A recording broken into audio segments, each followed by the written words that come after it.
कक्षा 6 गणित। आज हम लोग हल करने वाले हैं प्रश्नावली 5.3। इस प्रश्नावली को हल करने से पहले ना हम थोड़ा यहाँ पे कोणों के मान के बारे में समझ लेते हैं। न्यून कोण कितने अंश का होता है, यहाँ पे समकोण कितने अंश का होता है, ये हम लोग समझ लेते हैं। इसके बाद ही हम लोग प्रश्नावली के प्रश्नों को हल करते हैं। तो देखिए यहाँ पर सभी कोणों के बारे में हमने लिख दिया हुआ है। देखिए न्यून कोण होता है, मतलब यहाँ पे शून्य कोण हमने लिखा हुआ है। शून्य कोण ठीक 0 अंश का होना चाहिए। हम कोण बनाते हैं हमेशा दो किरणों का इस्तेमाल करेंगे या दो रेखाखंडों का इस्तेमाल करेंगे, उनके बीच जो झुकाव रहता है उसे कोण कहते हैं। तो यहाँ पे शून्य कोण क्या होता है, जो दोनों आपकी किरणें रहे ना एक पर ही रहे, मतलब यहाँ पे जो देखिए यहीं से स्टार्ट हो रहा है, यहीं 6 और जो दोनों भुजाएं मिलकर कोण बना रही हैं वो कोण बनाए ही ना, ठीक है, कोण बनाए ही नहीं, दोनों भुजाएं एक ही पर है। तो इस प्रकार से शून्य अंश का कोण बनेगा।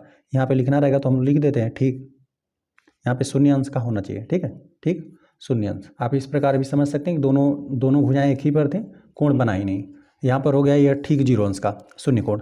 और यहाँ पे न्यून कोण की बात करें तो न्यून कोण क्या होगा ना, 0 से अधिक रहेगा, 0 से अधिक और 90 अंश के बीच में रहेगा, वो उसी को बोलते हैं न्यून कोण, ठीक है। चलिए यहाँ पर हम आपको बनाकर भी दिखा देते हैं इस प्रकार से।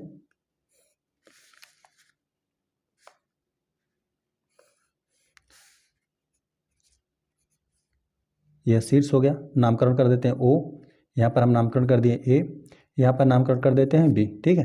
और यही है झुकाव, यही है कोण। अब देखिए इसको यदि हम लोग मान लेते हैं कि आप चांदी की मदद से ना यहाँ पर मान लेते हैं, इसको आपने यहाँ पर रखा, ठीक है, यहाँ से आप माप रहे हैं तो यहाँ पर देखिए यह होगा 0, यहाँ पे 10, 20, 30, यहाँ पे 40, लगभग यहाँ पे 43 वगैरह के आसपास मिल रहा है, लगभग 43 अंश का कोण बना है। तो यहाँ पे शून्य अंश का होना चाहिए। यदि आप इधर से नापेंगे तो यहाँ पर आप शून्य को देखेंगे। यदि यहाँ पे इधर आप ना भुजाएं इधर खींचे रहते तो यहाँ पर से नापते और इस तरफ से कोण बनता, ठीक है। लेकिन हम लोगों ने यहाँ पे इस भुजा को यहाँ पे इस प्रकार से खींचा हुआ है और यह भुजा इस प्रकार से है, तो आप इसको मिलाएंगे, ठीक है, इसको ठीक एकदम यहाँ पे मिला देंगे और यहाँ पे 0 अंश का कोण फिर यहाँ पे एकदम अच्छे से मिलना चाहिए, यहाँ पर मिला देंगे और फिर आपका यहाँ से कोण बनेगा। 0 अंश का भी नहीं होना चाहिए। हम न्यून कोण के बारे में फिलहाल में चर्चा कर रहे हैं, तो यहाँ पे न्यून कोण ना 0 अंश का होना चाहिए, 0 अंश का नहीं होना चाहिए और ठीक 90 अंश का नहीं होना चाहिए, 0 से और 90 के बीच में होना चाहिए, 0 से लेकर 90 अंश के बीच में होना चाहिए। यहाँ पे 10 अंश, 20 अंश, 25 अंश, 22 अंश इन सब का हो सकता है। यहाँ पर हमने लगभग 43 अंश का बनाया हुआ है ना, तो यह भी कोण क्या है, एक न्यून कोण है। चलिए यहाँ पर हम थीटा मान कर भी दिखा सकते हैं। मान लेते हैं कि ये जो कोण आपका बन रहा है ये थीटा है, तो इसका वैल्यू ना न्यून कोण में इसका वैल्यू, इसका मान हमेशा 0 अंश से अधिक होना चाहिए। यहाँ पे यह है, इसका मान 0 अंश से अधिक रहेगा, 0 अंश से अधिक होना चाहिए न्यून कोण, लेकिन यह 90 अंश से छोटा होना चाहिए, ठीक है, यही होता है न्यून कोण। यहाँ पे चांदी पर हम बताएं तो यहाँ पे 0 अंश का भी नहीं होना चाहिए और यहाँ पे 10-20 करते हुए यहाँ पे 90 अंश तक जाएंगे तो 90 अंश का भी नहीं होना चाहिए, इनके बीच में कोई भी हो जाए, ठीक है। यहाँ पे 88 अंश का भी रहेगा तो भी न्यून कोण होगा, 45 अंश का रहेगा तभी भी न्यून कोण होगा, ठीक है। यहाँ पे 0 अंश का नहीं होना चाहिए, 0 अंश से बड़ा होना चाहिए, जो भी आपका कोण रहे 0 अंश से बड़ा रहे लेकिन 90 अंश से क्या रहे, छोटा रहे। चलिए अब हम लोग समकोण को समझ लेते हैं। समकोण क्या होता है, समकोण में ठीक 90 अंश रहेगा, यहाँ पे लिख देते हैं एकदम 90 अंश होना चाहिए, तो उसे ही बोलते हैं समकोण। यदि इससे हम लोग बनाना चाहें तो इस प्रकार से हम बना देते हैं। एक यहाँ पर हमने किरण खींच लिया, यही शीर्ष बना देते हैं और इस प्रकार से 90 अंश का आपको कोण बनाना है। यहाँ पे चांदी की मदद से हम यहाँ पे बिंदु लग रहा है, इसको मिला दीजिए। चलिए हम वहाँ तक नहीं मिलाते हैं, हम यहीं तक मिला देते हैं, ठीक है, इसको मिलाएंगे तो आगे मिल जाएगा, हम इतना ही बनाते हैं। यह हो गया आपका 90 अंश का कोण, ठीक है, यहाँ पर ये ठीक 90 अंश का कोण बन गया, इसे ही बोलते हैं समकोण। चलिए आगे हम लोग समझ लेते हैं अधिक कोण। देखिए हम लोग अधिक कोण की चर्चा करें ना तो इसका वैल्यू ना 90 अंश से अधिक होना चाहिए लेकिन 180 अंश से कम होना चाहिए। यहाँ पे लिख देते हैं, अभी हम कोण एक बनाकर आपको दिखाएंगे। मान लेते हैं कि थीटा कोण है, इसका वैल्यू 90 अंश से अधिक होना चाहिए, 90 अंश से अधिक हो लेकिन 180 अंश से इसका वैल्यू छोटा हो, तो इसे बोलते हैं अधिक कोण। एग्जाम्पल के लिए हम लोग कोण बना देते हैं, यहाँ पे इस प्रकार से हमने खींच दिया। बस यहाँ पे 90 अंश से आपको अधिक बनाना है और 180 अंश का मतलब एकदम पूरी सीधी लाइन हो जाएगी। तो यहाँ पूरा सीधी लाइन जैसे हम यहाँ पर बना देते हैं, जैसे डॉट डॉट करके मान लेते हैं कि यहाँ पर आपकी एक सीधी लाइन है और यहाँ पर जो 90 अंश का एकदम बनेगा, ठीक है। चलिए यहाँ पे चांदी की मदद से हम बना देते हैं, यहाँ पे इसके बीच में कोई भी होना चाहिए, ठीक है। यहाँ पर हम इस प्रकार से बना देते हैं, जैसे ना यहाँ पे ठीक 90 अंश का भी नहीं होना चाहिए, ठीक 90 अंश का भी नहीं होना चाहिए, और ठीक 180 अंश का भी नहीं होना चाहिए। इसके बीच में यहाँ से लेकर यहाँ तक जितने कोण बनेंगे, ठीक है, इसके बीच में यहाँ पर जो सीधी लाइन रहेगी यदि, ठीक है, तो यहाँ से 180 अंश का कोण बन जाएगा। लेकिन 180 अंश का कोण नहीं बनाना है हमें, 180 अंश का ना रहे, ना ही 90 अंश का पूरा रहे, ठीक है। इसके बीच में यहाँ पर हम लोग बीच में कहीं पर भी खींच सकते हैं। देखिए अब यहाँ से यहाँ तक जो कोण बनेगा ये पूरा, यह क्या हो जाएगा, एक अधिक कोण होगा जो कि 90 अंश से अधिक होगा। यहाँ पर ये क्या है, 90 अंश से अधिक है लेकिन 180 अंश से कम होना चाहिए। इसमें आ जाएगा 91 92 अंश, और यहाँ से लेकर 91 92 से लेकर आप कितना यहाँ पे 180 से कम लेंगे, ठीक है। तो यही होता है अधिक कोण। यहाँ पे 90 अंश से अधिक होना चाहिए, 180 अंश से कम होना चाहिए। चलिए यहाँ पर नापना रहेगा तो हम नाप कर दिखा देते हैं आपको। यहाँ पे यह कोण है कितने अंश का, यहाँ अब देखिए हम लोग इस लाइन को यहाँ पे मिलाए हुए ना, तो यहाँ पर हम लोग 10 20 इस प्रकार से गिनेंगे। 100 120 आपका किरण यहाँ पर है, 140 के यहाँ पर बाद है, चलिए 100 यहाँ पे 140 है, चलिए 100 हम लोग 42 इसको लिख देते हैं, 142 अंश का है यह कोण। यहाँ से यहाँ तक जो बना हुआ है 142 अंश का है, जो कि 90 अंश से अधिक है, 180 अंश से कम है। अब हम लोग आ जाते हैं रिजु कोण पे। रिजु कोण क्या होता है, ठीक 180 अंश होता है। तो इसके लिए आप क्या करिए कि यहाँ पर इस प्रकार से रेखा खींच दीजिए और बीच में एक शीर्ष बना दीजिए, क्योंकि इसका वैल्यू ठीक 180 अंश होता है। यहाँ पे 180 अंश यहाँ पे लिख देते हैं, रिजु कोण 180 अंश का होता है। अब हम लोग समझ लेते हैं प्रतिवर्ती कोण के बारे में। प्रतिवर्ती कोण का मान ना यहाँ पे लिख देते हैं। मान लेते हैं यदि थीटा कोण बना रहे, कोई भी कोण रहे, कोण का वैल्यू ना यहाँ पे 180 अंश से अधिक होना चाहिए, 180 अंश से अधिक होना चाहिए, लेकिन यहाँ पे 360 अंश से कम होना चाहिए। यही होता है, यहाँ पे 180 अंश और यहाँ पे 360 अंश के बीच में जितने भी कोण रहेंगे सब प्रतिवर्ती कोण कहलाएंगे। यहाँ पे यदि एग्जाम्पल बनाना रहेगा तो हम यहाँ पे बना देते हैं। देखिए अब यहाँ पर मान लेते हैं हम लोग की एक किरण हो गई ना, और यहाँ पर हम लोग का ये शीर्ष हो गया। तो यदि हम लोग इसके सीधे एक लाइन में खींचेंगे ना, तो यहाँ पे 180 अंश का बन जाएगा। तो यहाँ पे इससे भी थोड़ा सा आपको इधर ही बनाना है।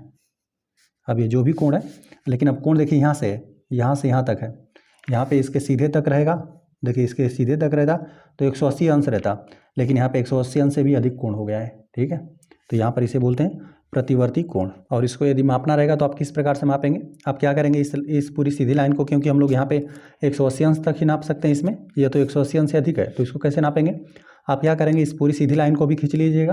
पूरी सीधी लाइन को खींच लेंगे और फिर इतना कोण हम लोग नाप सकते हैं, इतना कोण नाप देंगे तो आपको 180 में और यह कोण जोड़ देंगे, 180 में एक कोण जोड़ देंगे तो आपको पता चल जाएगा कि यह पूरा कोण कितने का है। बाकी चलिए इसको हम नाप कर बता देते हैं। एक को पहले हम लोग यहाँ पे सीधी लाइन खींच लेते हैं, ठीक है। यहाँ पे इस प्रकार से मान लीजिए हमने सीधी लाइन खींच लिया, सिर्फ हम लोग नापने के लिए लाइन खींच रहे हैं, ठीक है। यहाँ पे अब यहाँ पे या तो इस प्रकार से रख दीजिए, देखिए इस प्रकार से हमने इस लाइन पर मिला दिया। यहाँ पे चाह देखिए इस बिंदु से, अब यहाँ पे हम लोग इस लाइन, यहाँ पे इस लाइन पर हमने मिलाया है ना, तो यहाँ पे 0 10 20 इस प्रकार से गिनेंगे। यहाँ पे 10 20 गिनते गए ना, तो यहाँ पर देखिए यह 60 के थोड़ा सा इधर आ रहा है, 62 मान लेते हैं। यहाँ यहीं तक हम लाइन खींचे हुए किरण, आगे खींचते हैं तो मिलता अच्छे से। यहाँ पर हम चलिए मान लेते हैं 62 तक ये मिल रहा है आपको, ठीक है। यहाँ पे 0 से इसको और आगे तक खींचते हैं तो आपको मिल जाता। मान लेते हैं कि 62 अंश मिल रहा है, ठीक है। यहाँ पे यह 62 है, तो 62 180 जोड़ दीजिए। यहाँ पे 180 अंश यहाँ से यहाँ तक था और 62 अंश यहाँ तक था, तो मुझे यहाँ तक पूरा नापना है। तो 180 अंश में यहाँ पे 62 अंश आप जोड़ देंगे तो इकाई के स्थान पर 2 हो गया, 6 दूना 12 13 14 वो 4 हो गया। एक हासिल भी है, एक में एक जोड़ देंगे तो यहाँ पे 2 हो जाएगा, 242 अंश। इतना पूरा जो कोण बन रहा है यहाँ से यहाँ तक ना, यह है 242 अंश का, जो कि यहाँ पे 180 और 360 के बीच में आपको मिलेगा। तो ये होता है प्रतिवर्ती कोण। चलिए आ जाते हैं हम लोग संपूर्ण कोण। संपूर्ण कोण का मतलब ये होता है ठीक 360 अंश, यहाँ पे लिख देते हैं ठीक 360 अंश। इसके लिए मतलब ये है ना, इसको देखिए किस प्रकार से करेंगे। यहाँ पे एक सीधी लाइन आप खींच दीजिए, दोनों यहाँ पे शीर्ष हो गया आपका, और दोनों किरणें एक ही रेखा पर है। यहाँ पे दोनों किरणें यहीं पर हैं इसी लाइन पर, तो और लेकिन यहाँ पर नापा जाएगा यहाँ से यहाँ तक पूरा एक चक्कर लगाने के बाद। पूरा जो यहाँ पर आपने क्या हुआ है कि जो दोनों किरणें थी, दोनों किरणों में से एक किरण को उठाया और इस प्रकार से घुमाते गए और फिर इसी पर लाकर मिला दिए हुए हैं। जबकि शून्य कोण में क्या था कि किरणों को उठाया ही नहीं गया था, यहाँ पर घूमकर यहाँ पे किरणें आई हुई हैं, दोनों मिली हुई हैं, ठीक है। तो यहाँ पर ये हो जाएगा 360 अंश। इसे ही बोलते हैं संपूर्ण कोण। अब आ जाते हैं हम प्रश्नावली के प्रश्नों पे। पहला प्रश्न दे देगा निम्न को सुमेलित मैच कीजिए। तो यहाँ पे एक रिजु मतलब यहाँ पे रिजु कोण के बारे में दे दिया गया। पहला रिजु कोण मतलब 180 अंश। यहाँ पे किसके बराबर होगा? तो देखिए यहाँ पर दिया हुआ है ना कि यहाँ पर हम लोग को जिससे मैच करना है, मिलाना है, यहाँ पे 1/4 यहाँ पे घूर्णन से कम। तो यहाँ पे घूर्णन के बारे में हमने पिछले क्लास में बताया था आपको। घूर्णन का मतलब यही होता है, घड़ी के हिसाब से हम लोग को पहले दिया था कि मान लेते हैं कि यहाँ पर कोई भी सुई रहे, घंटे वाली, मिनट वाली या फिर सेकेंड वाली। मान लेते हैं कि यहाँ पर सुई है ना, तो यहीं पर सुई घूम कर, ठीक है, घूम कर फिर यहीं पर आ जाए, तो इसे बोलते थे एक घूर्णन। ठीक है, एक घूर्णन में 360 अंश होता है। ठीक है, एक घूर्णन में 360 अंश होता है। और इसको इस प्रकार से भी समझ सकते हैं कि मतलब कि यहाँ पे 360 अंश, और देखिए एक समकोण में लिख भी देते हैं हम, एक समकोण में 90 अंश होता है। तो इसमें कुल 9 चौका 36 हो जाएगा। 4 समकोण होता है 360। यहाँ पे लिखते हैं एक घूर्णन में यहाँ पर होता है 4 समकोण होता है। और वहीं रिजु कोण की बात करें, रिजु मतलब 180 अंश के कोण के हिसाब से बात करें, तो एक घूर्णन में 2 रिजु कोण होते हैं। मतलब 180 अंश के हिसाब से बात करेंगे तो 180 गुना 260 हो जाएगा, तो एक घूर्णन हो जाएगा यहाँ पे रिजु कोण। तो यदि आप सिंपल ना देखिए, यहाँ पर है 1/4 लिखा हुआ है, 1/4 घूर्णन की बात किया हुआ है। 1/4 घूर्णन का ये मतलब हुआ ना कि पूरा देखिए 4 समकोण होता है। यहाँ पर यदि घड़ी के एक सुई की हम लोग बात करें ना, तो ये एक सुई को पूरा चक्कर लगाने के लिए यहाँ पे 4 समकोण होते हैं। देखिए, एक समकोण, 2 समकोण, 3 और 4 समकोण होता है। तो 4 को हमेशा हर में रखता है जब घूर्णन की चर्चा करता है, तो यहाँ पे 4 को हमेशा नीचे में रखता है और अंश में लिख दिया हुआ है 1, है ना। तो यहाँ पे कुल 4 समकोण है। 4 समकोण में से एक समकोण के बारे में आपसे पूछा हुआ है, जो अंश में रहता है वही होता है। इतना ही आपको 4 भाग में से एक भाग। तो यहाँ पे 4 भाग देखिए, 1 समकोण, 2 समकोण, 3, 4 समकोण है। ठीक है, टोटल 4 समकोण है। और 4 समकोण में से कितना चर्चा किया है? एक समकोण का। 4 में से एक मतलब यहाँ पे 4 समकोण में से एक समकोण मतलब 90 अंश। ठीक है, एक समकोण बता रहा है, एक समकोण। तो यहाँ पे 1/4 घूर्णन से कम लिखा हुआ है ना, तो इसका मतलब ये लिखा हुआ है कि 90 अंश से कम लिखा हुआ है, 90 अंश से कम। हम ऐसा लिख देते हैं ताकि आपको अच्छे से और समझ में आए, ताकि आप अच्छे से यहाँ पर सुमेलित कर पाएँ, मैच कर पाएँ। देखिए, 1/2 घूर्णन से अधिक। 1/2 घूर्णन का मतलब क्या हुआ? मान लेते हैं घड़ी का सुई यहाँ से यहीं पर आया, ठीक है, आधा मतलब यहाँ पे पूरे घूर्णन का मतलब है 360 अंश। तो यहाँ पे आधे घूर्णन का मतलब 1/2 घूर्णन करने का मतलब 180 अंश होता है। यहाँ पे लिख देते हैं 1/2 घूर्णन का मतलब 180 अंश होता है। ठीक है, इतना की हम लोग चर्चा कर रहे हैं। लेकिन यहाँ पर दिया हुआ है ना, यहाँ पे 1/2 घूर्णन से अधिक, मतलब यहाँ पे 180 अंश से अधिक का यहाँ पर यह चर्चा किया हुआ है। यहाँ पे 180 अंश से अधिक। और यदि आप डायरेक्ट कोण निकालना चाहते हैं तो सीधा क्या करिए, इसमें 360 अंश से गुणा कर दीजिए। जैसे देखिए 1/2 घूर्णन है ना, तो यदि हम लोग सीधा डायरेक्ट यदि कोण में ही ज्ञात करना चाहें तो यहाँ पे 1/2 है, तो यहाँ पे क्या कर दीजिए, 360 अंश से हमेशा गुणा कर दीजिए। क्योंकि एक घूर्णन कितना होता है? 360 अंश का होता है। 360 अंश का गुणा करेंगे तो आपको डायरेक्ट कोण निकल कर आ जाएगा। ठीक है, 360 अंश का 1/2 करेंगे मतलब आधा करेंगे तो आपको 180 अंश मिलेगा। ठीक है, इस प्रकार से आपको डायरेक्ट मिल जाएगा। तो यहाँ पे लिख देते हैं 1/2 घूर्णन करने का मतलब हुआ 180 अंश। ठीक है, 180 अंश। ठीक है, क्योंकि यहाँ पर कम अधिक की चर्चा नहीं किया हुआ है, तो यहाँ पर 180 अंश है। 1/4 घूर्णन करने का मतलब, 1/4 का मतलब हमने यहीं पर आपको बताया, 1/4 घूर्णन का मतलब 90 अंश। या फिर आप गुणा करके भी देख सकते हैं। देखिए 1/4 में आप 360 का गुणा कर देंगे ना, तो यहाँ पे 4 9 36 होता है, तो 90 हो जाएगा। 90 अंश आपको प्राप्त हो जाएगा, एक समकोण। ठीक है, यहाँ पे 4 समकोण में से एक समकोण, तो यहाँ पे यह 90 अंश हुआ। यहाँ पे लिख भी देते हैं, तो हम लोग तुरंत सुमेलित कर पाएंगे, तुरंत मिला लेंगे। तो यहाँ पे देखिए 1/4 यहाँ पे दिया हुआ है ना, 1/4 घूर्णन और 1/2 घूर्णन के बीच में। 1/4 घूर्णन का मतलब हमने अभी बताया कि 90 अंश, और लिख देते हैं हम लोग 90 अंश। और 1/2 घूर्णन, आधा घूर्णन का मतलब यहाँ पर हमने बताया कि 180 अंश। यहाँ पे हमने 1/2 घूर्णन निकाला ना, तो 180 अंश और 180 अंश के बीच में।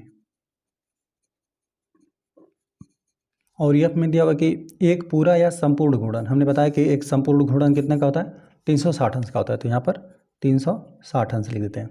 अब आसानी से मैच करा लीजिए। यहाँ पे रिजु कोण होता है कितने का? 180 अंश का होता है। 180 अंश देख लीजिए किससे ये मैच कर रहा है, तो यहाँ पे ये 1/2 घूर्णन से ये मैच कर रहा है। और यहाँ पे सेकंड में दिया हुआ है समकोण, समकोण कितने का, ठीक 90 अंश का होता है, तो 90 अंश किससे मिलेगा, यहाँ पे डी वाले से, ठीक है। पहला सी से मिला, और यहाँ पे समकोण है ठीक 90 अंश, 1/4 घूर्णन से मिल गया। अच्छा, न्यून कोण कितने अंश का होता है, न्यून कोण में हमने न्यून कोण के बारे में हमने आपको बताया कि यहाँ पे 0 अंश से अधिक होना चाहिए और 90 अंश से कम होना चाहिए। तो 90 अंश से देख रहे हैं कम वाला क्या है, यही है न्यून कोण, मतलब हमने बताया कि 0 अंश से अधिक होना चाहिए और 90 अंश से कम होना चाहिए, तो यही होता है न्यून कोण। और 90 अंश से कम यही है, 1/4 घूर्णन से कम यही वाला है। चलिए इन तीनों को पहले हम लोग नोट कर लेते हैं। यहाँ पे देखिए, यहाँ पे ए था, चलिए सबको नोट कर देते हैं, फर्स्ट सेकेंड थर्ड, और कुल 5 है। यहाँ पे यह 4 हो गया और यहाँ पर ये 5 हो गया। तो देखिए पहला जो था यह मिला किससे, यहाँ से सी से, तो यहाँ पे ए सी से मिला। और यहाँ पे जो सेकंड वाला था यह 90 अंश, यह मिला डी से। और जो थर्ड वाला था वो थर्ड मिला ए से। चलिए, और हम लोग यहाँ पे अधिक कोण, अधिक कोण को हमने बताया था कि जो 90 अंश से अधिक रहे, 90 अंश से अधिक होना चाहिए और 180 अंश से कम होना चाहिए, 90 अंश से अधिक और 180 अंश से कम, तो यही है अधिक कोण से ही मिल जाएगा, ठीक है, जो कि 90 अंश और यहाँ पे 180 अंश के बीच में रहेगा, अधिक कोण ही होता है। तो यहाँ पे चौथे का ई से मिल रहा है, ई से हो गया। चलिए यहाँ पर पाँचवें पर आ जाते हैं हम लोग। पाँचवें पर यहाँ पर हम लोग को दिया हुआ है ना प्रतिवर्ती कोण, प्रतिवर्ती कोण के बारे में हम लोगों ने चर्चा किया, 180 अंश से अधिक, 180 अंश से अधिक और 360 अंश से कम होना चाहिए। तो यहाँ पे देखिए ऐसा कुछ ही है, 180 अंश से अधिक है और 360 अंश से कम होना चाहिए, यही प्रतिवर्ती कोण के बारे में हम लोगों ने चर्चा किया था, पढ़ा था। तो यहाँ पे पाँचवा वाला मिल रहा है बी से, पाँचवा मिला बी से। चलिए पहला प्रश्न हल हो गया। आ जाते हम लोग दूसरे प्रश्न पे। दूसरा प्रश्न हम लोग को दिया हुआ है ना, निम्न में से प्रत्येक कोण को समकोण, ऋजु कोण, न्यून कोण, अधिक कोण या प्रतिवर्ती कोण के रूप में वर्गीकृत कीजिए। तो यहाँ पर कुल हम लोग को यहाँ पे 5 आकृतियाँ दे दी गई हैं, 5 कोण खींच कर दिए हुए हैं। यहाँ पर 5 कोण में हम लोग को बताना है कि कितने कितने अंश के हैं, 5 नहीं 6 है। चलिए तो यहाँ पर इसको हम लोग नापते हैं, है ना। तो यहाँ पर ये देखने से भी लग रहा है कि न्यून कोण ही है, 0 अंश यहाँ पे और 90 अंश के बीच में ही मिलेगा, ठीक है। तो यहाँ पर ये एक न्यून कोण बनेगा। बाकी यदि नाप कर आपको देखना रहेगा तो देख सकते हैं, ये लगभग यहाँ पे, यहाँ से हमने नापा तो यह लगभग 43 अंश का है, ठीक है, लगभग 43 अंश का है, जो कि 0 अंश और यहाँ पे 90 अंश के बीच में है, 0 और 90 अंश के बीच में रहेगा, तो वह न्यून कोण बनता है, न्यून कोण, ठीक है। यह न्यून कोण हो गया। यहाँ पर ये देखने से आपको लग रहा है कि यहाँ पे ये 90 अंश से अधिक है ना, 90 अंश से आपको अधिक लग रहा है, नाप कर भी आपको दिखा देते हैं। यहाँ पर नाप रहे हैं तो देख रहे हैं कि 90 अंश और यहाँ पे 180 अंश के बीच में रहा है, इसको हमने मिलाया तो ये लगभग यहाँ पे यह मिल रहा है 120 और 130 अंश के बीच में, मतलब यहाँ पे इतना से हम लोग समझते हैं कि 90 अंश और यहाँ पे 180 अंश के बीच में, तो यह एक अधिक कोण है, ठीक है। यहाँ पे लिख देते हैं, यह हो गया अधिक कोण, ये हो जाएगा। चलिए इसकी बात करें तो यहाँ पर यह समकोण है, ठीक 90 अंश का है। यहाँ पर आप इस प्रकार से करके नापेंगे ना, देखिए देख रहे हैं ना, यदि आप इसको इस लाइन पे मिला रहे हैं तो ये एकदम ठीक इस पर है ना। यहाँ से 0 से आप स्टार्ट करेंगे तो सीधा यहाँ पर 90 पर आएगा, या फिर इधर से भी माप सकते हैं, सीधा यहाँ पे 90 अंश पर ही आएगा। तो यह समकोण है, यहाँ पे अधिक कोण यहाँ पे दिया था समकोण, ठीक 90 अंश है। चलिए ये हो गया। और आ जाते हैं हम लोग इस पे। तो यहाँ पर ये आपको देखने से ही लग रहा है कि देखिए यहाँ पर एकदम सीधे तक रहता, यहाँ पर यदि एकदम सीधे तक रहता तो 180 अंश होता, यहाँ पर ये 180 अंश से अधिक है तो ये प्रतिवर्ती कोण है। जाहिर सी बात है 180 अंश से भी आप देख रहे हैं कि ये अधिक हो गया, ठीक है। तो हमें पता है कि 180 अंश और 360 अंश के बीच में रहता तो यह बनता प्रतिवर्ती कोण, लिख देते हैं प्रतिवर्ती कोण। हमने अभी पीछे आपको समझाया भी कि 180 अंश से अधिक और 360 अंश से कम रहे तो होता है प्रतिवर्ती कोण, तो यहाँ पर ये प्रतिवर्ती कोण है। अब देखिए यहाँ पर एक इस प्रकार से रेखा खींचा गया, मतलब यहाँ पे कोण बनाए गए, तो यहाँ पर एक सीधा है, एकदम सीधा है ना, तो ये हो गया ऋजु कोण, 180 अंश का बनेगा ऋजु कोण। यहाँ पर इसको नापेंगे भी तो इसको नापना क्या है, एकदम सीधी रेखा ही है, ये एकदम सीधी रेखा है, मतलब यहाँ पे एक किरण है यहाँ पे और एक किरण है यहाँ पे, और यहाँ पे इतने कोण की बात किया है, तो यह ठीक 180 अंश का कोण है, और जो ठीक 180 अंश होता है उसे ही ऋजु कोण बोलते हैं। यहाँ पे ये हो गया ऋजु कोण। चलिए अब इन दोनों कोणों को नापिए, तो यहाँ पर ये दोनों तो न्यून कोण होंगे, यहाँ पे इस कोण को भी नापेंगे तो यह भी 90 अंश से कम होगा। आप चाहे जैसे भी नापें, यहाँ पे इसको हमने इस प्रकार से प्रकार में लगाया तो यह लगभग 50 अंश का आ रहा है, लगभग 50 अंश का आ रहा है। इसको भी नापेंगे, मान लेते हैं हम लोग इसको नाप रहे हैं तो ये भी लगभग 50 अंश का आ रहा है, ठीक है।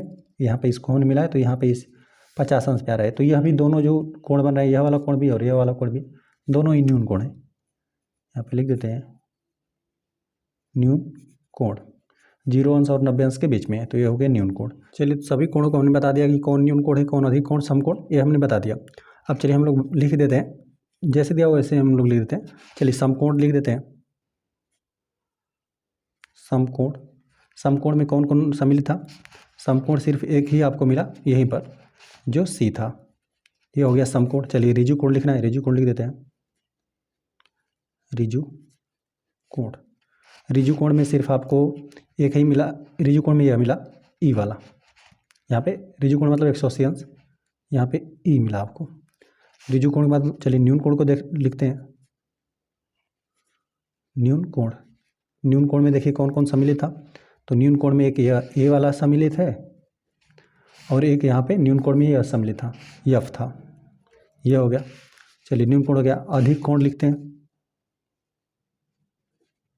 अधिक कोण, अधिक कोण में एक यह मिला आपको बी मिला, सिर्फ यही है, बी ही है अधिक कोण। चलिए यहाँ पर और प्रतिवर्ती कोण लिख देते हैं, प्रतिवर्ती कोण, इसमें आपको यह मिला था, प्रतिवर्ती कोण में डी मिला था। तो इस प्रकार हमने सबको वर्गीकृत कर दिया, मतलब जो भी हम लोग को कोण दे दिया गया था और उसमें से हम लोग को बताना था कि कौन समकोण है, कौन ऋजु कोण है, न्यून कोण है, तो इस प्रकार से हमने बता दिया। और साथ साथ इस प्रश्नावली में सिर्फ 2 ही प्रश्न थे, दोनों प्रश्न हल हो गए। वीडियो पसंद आए तो वीडियो को लाइक कर दीजिए, यदि चैनल पर नए हैं तो कृपया चैनल को सब्सक्राइब कर दीजिए।